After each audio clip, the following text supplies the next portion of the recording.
our next installment of Revelation Roundtable. I'm here with Steve and Paul. If we've not had a chance to connect, my name is Brian Menzie. This week we are in the Church of Philadelphia. It's found in Revelation chapter 3, starting in verse 7. And what I'd like to do is just go ahead and read it, and then I'll ask Steve to walk us through the exegesis, which again, we say this almost every week. It's just the context of the letter, whether it's the surrounding context of the city or the actual context of the specific words, languages, and symbols used in the text. And then Paul will give us our exposition. This is the kingdom principles that we're drawing out from the passage. You know, Steve is really going to show how this was written to a specific group of people in a specific time. And then Paul will show how it's also written by God for everyone who follows Jesus of all time. And so we'll talk about the kingdom principles, and then we'll end. I'll share a little bit of application, ways that we can put this into practice. So hopefully you've been able to pull up Revelation chapter 3, verse 7. And again, this is the message to the church in Philadelphia, an ancient city in Asia Minor, not the one here in the States. A different Philadelphia, same name. Well, why don't we go ahead and read it in verse 7. Write this letter to the angel of the church in Philadelphia. This is the message from the one who is holy and true, the one who has the key of David. What he opens, no one can close, and what he closes, no one can open. This is what he says. I know all the things you do, and I have opened a door for you that no one can close. You have little strength, and yet you have obeyed my word and did not deny me. Look, I will force those who belong to Satan's synagogue, those who are liars, who say they are Jews but are not, to come and bow down at your feet, and they will acknowledge that you are the ones I love. Because you have obeyed my command to persevere, I will protect you from the great time of testing that will come upon the whole world to test those who belong to this world. I am coming soon. So hold on to what you have, so that no one will take away your crown. All who are victorious will become pillars in the temple of my God, and they will never have to leave it. And I will write on them the name of my God. They will be citizens in the city of my God, the new Jerusalem that comes down from heaven from my God, and I will write on them my new name. And then this repeated refrain, anyone with ears to hear must listen to the Spirit and understand what he is saying to the churches. So with that, Steve, can you give us a little bit of context into what was going into this letter, who are the people of Philadelphia, and then maybe pulling out some of the words and phrases from the specific passage? Absolutely. And so again, this sixth church, Philadelphia, this letter that Jesus writes to the church, he lets them know that they were a faithful church, the church that endured patiently. So this faithful church in Philadelphia, it's in Asia Minor, and there Christian and really the Jews, they fled there from persecution, running for their lives. But Philadelphia was a part of a Decapolis, of which is a group of 10 cities on the eastern frontier of the Roman Empire. Magnificent public buildings, even called Little Athens because of its beauty. The city actually guarded and commanded an important passageway through the mountains known as the Keeper of the Key, the door or the gate to the Eastern Highlands. Wow. And so it's interesting because even that thought went into the church, those Christians who were running for their lives. And once they got in there in Philadelphia, they were in the synagogues. And in the synagogues, one of the things they had at some kind of protection or exemption. If you were on the registry and a part of the synagogue, then you were exempt from calling Caesar Lord. And that was important for all of them. Well, of course, some of those who were believers, they began to call Christ Lord. Talk about the resurrection. And when they did that, they were put out of the synagogue.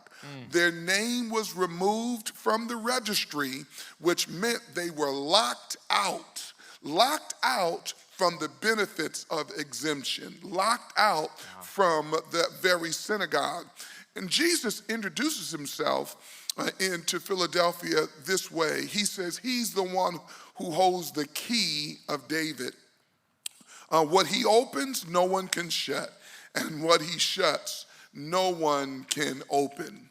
And so another thought about Philadelphia, this city that was prosperous until 17 AD, when a catastrophic earthquake, it demolished the city.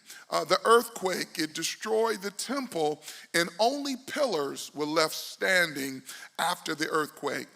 And so Philadelphia, it was a little church. It was little in strength, but it remained faithful until the end. And so just like the earthquake that shook everything, it shook everything except the pillars, shook everything around them. Well, Jesus promises to them something very significant and familiar, just like the shaking. To the church, it says, to those who overcome, you'll be like pillars in the temple of God, and I will also write on them a new name. Church of Philadelphia, it was a little church, it was a faithful church, but it was still standing, a church that was unshaken because of its faith in God. Wow. Yeah, just getting to know a little bit of the context really brings to life a lot of what Jesus says here. So as you guys take the next few moments to discuss, how is this, what do you feel like is getting your attention about this?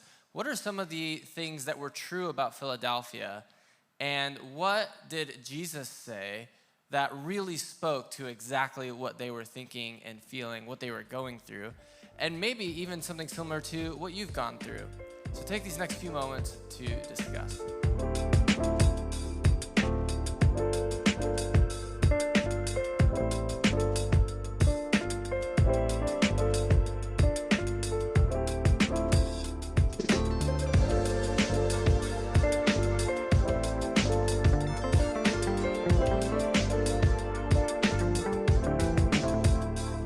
All right, well, hopefully you had a good discussion time together. Now, Paul is going to take us through, again, the exposition or the universal kingdom principles. What is true from this passage that is true for all of us? Go ahead, Paul. Well, it's really helpful background information there on the city, Steve. It's amazing how these letters just really key straight into the stuff that's really pertinent for that particular city, isn't it? And it's a very specific letter that's been written. But there are some principles here that are for all of us, for all of the followers of Jesus for all time. And one of the things here that seems to be true for us is that there is always an open door for the gospel, even if it looks as if there isn't. And it looked as if everything had been shut down. I mean, if this was any kind of church here, the church in Philadelphia, it was a kind of an excommunicated church, wasn't it?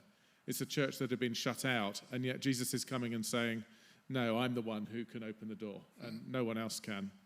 And so where it feels like we have doors that are being closed to us, doors to be able to minister to people, doors to be able to share the gospel with people, doors to be able to reach out to people, doors of relationship with people that we care about, where it feels like those doors are being closed, there is a principle here that Jesus is able to open those doors. But it feels as if where the door is not yet open, there is a call for patient endurance.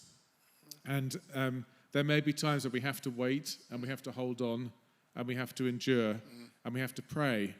And in the meantime, while we're waiting, we have to hold on to God's word, and we have to continue to worship him like pillars in the temple. We have to continue to walk closely with Jesus. It's interesting that this is one of the few churches where Jesus didn't have any bad things to say. He's just encouraging them, isn't he? He's saying, I'm with you, you've got to just hold on here.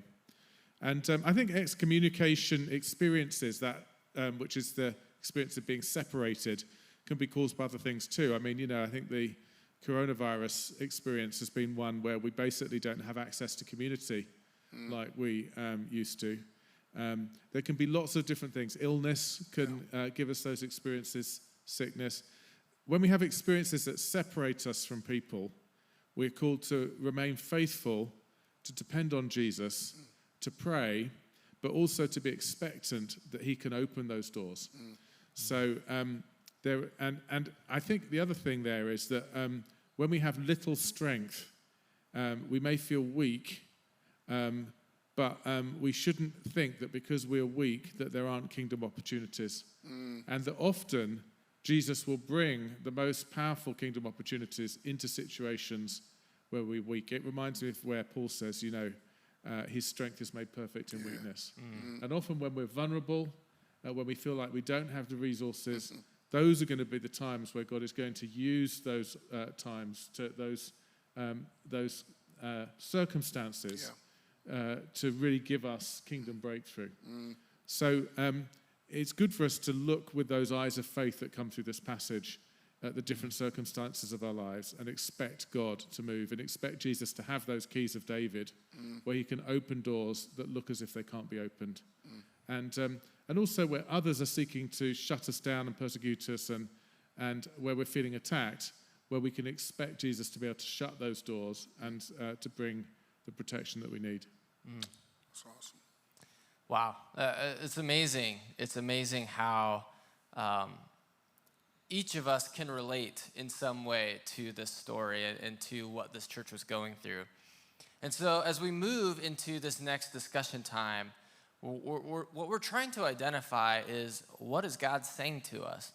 Now, a couple questions that might be helpful for you is, as you think about what's sticking out to you, or what sounds important, or what sounds surprising, or affirming, or confusing, anything that's kind of grabbing your attention, why is that grabbing your attention? Why do you think that's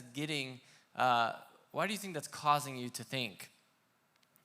So take this time in your discussion groups to ask the question, why is it grabbing my attention that these kingdom opportunities, that God is the one who opens them? Or why is it getting my attention that I have to remain faithful even when I'm weak?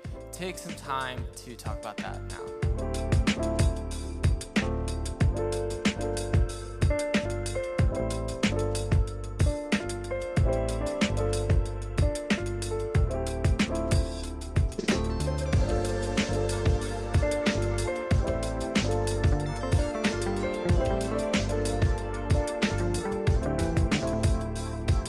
I hope that discussion time was helpful. What we want to do now as we come to the end is talk about application. We've asked the question, what's sticking out to me? What's getting my attention? How is God speaking to me? What is he saying? And now we want to start to move into, what am I going to do about it? We don't want to just be hearers of the word. We want to be doers of the word. And so there were a couple of things that stuck out to me as I read through this passage. And Paul, I'm really glad that you focused in on this kind of idea of the open door. Because, as you read through this, I actually think this is one of the most dense letters in the 7 churches. I don't know if it's actually longer, but I just feel like as you read it, there's a bunch of different directions that you could go. But what stood out to me is this idea, 2 verses. One, right at the beginning, he says, I'm the one who holds the key of David. What he opens, no one can close. What he closes, no one can open. And then following that in verse 8, you have little strength, and yet you obeyed my word and did not deny me. Now, obviously, all of these are symbols, but as Paul pointed out, when you hear this idea of an open door, it's a kingdom opportunity. It's a gospel opportunity. It's a moment where the kingdom of heaven can break in. Now, there are all kingdom opportunities that we need. It could be healing. It could be an opportunity to share the gospel with someone. And oftentimes, these require perseverance, long suffering, long obedience in the same direction, as one author put it. And so, one very practical way that this might work out is maybe you have someone in your life who doesn't know Jesus, and you've been praying for them for a long time, and you haven't seen any movement, or at least it doesn't feel like it. Or maybe you've seen glimpses, maybe like 1 or 2 steps forward, and then it feels like 5 or 7 steps back. That can feel really discouraging. And then you read this letter, and you realize, well, it's not up to me to open these doors. Jesus is the one who opens the doors. And the doors that he opens, no one can shut. And even when we feel weak or weary, God can still use us. And so maybe there's someone in your life you've been praying for a long time, and you need the encouragement today to keep on praying, to remain faithful. Maybe there's someone in your life who you've been praying for them a long time, but part of that relational dynamic is that they do things that require your ongoing forgiveness. And that can be really tough, but that's a part of remaining faithful, continuing to pray for them, continuing to ask for or offer forgiveness in that relationship. So maybe as we go to our last discussion, that's an area that you feel prompted in, or something that you want to talk about. The other thing that stuck out to me from this letter is that he says, you have little strength, that you obeyed my word and did not deny me. You know, I don't think very many of us often feel the pressure. Some might. Many of us probably don't feel the pressure of denying Jesus outright, or denying that we're a Christian in most circles. Maybe there's some circles at work or at school where you don't want to advertise that you're a Christian, but most of us don't feel a constant pressure to deny Jesus. What we do feel the pressure is to not step through the doors that God has for us. We'd rather not remain faithful because we have little strength. What does it look like to step through these doors of opportunity, these kingdom opportunity, even when we would rather not walk through them, not continue to participate or remain faithful? I almost think of like on a phone, battery's getting low, you put on battery saver mode. And so you just kind of coast through. And then we end up missing the opportunities that God has for us. And so maybe for you, it's, man, you know, to your group or to anyone you're watching this video with, maybe it's, man, I have not even been aware of the kingdom opportunities that are in front of me because I've just felt weak. I felt like I'm not enough. I felt like I don't have what it takes. And I've not even waited and listened for Jesus to reveal what doors are open to me. So as we come to the end, how is God getting your attention? What is God saying to you? And what are you going to do about it? Is there someone in your life that you need to remain faithful and praying for? Are you feeling weak and you've actually missed kingdom opportunities that you could be stepping into and God could use you in your weakness? Whatever it is, take this time right now with your group to discuss and come up with some really practical ways that you can step out in faith. Thank you so much for being here as a part of this Revelation Roundtable, and we will see you again next week.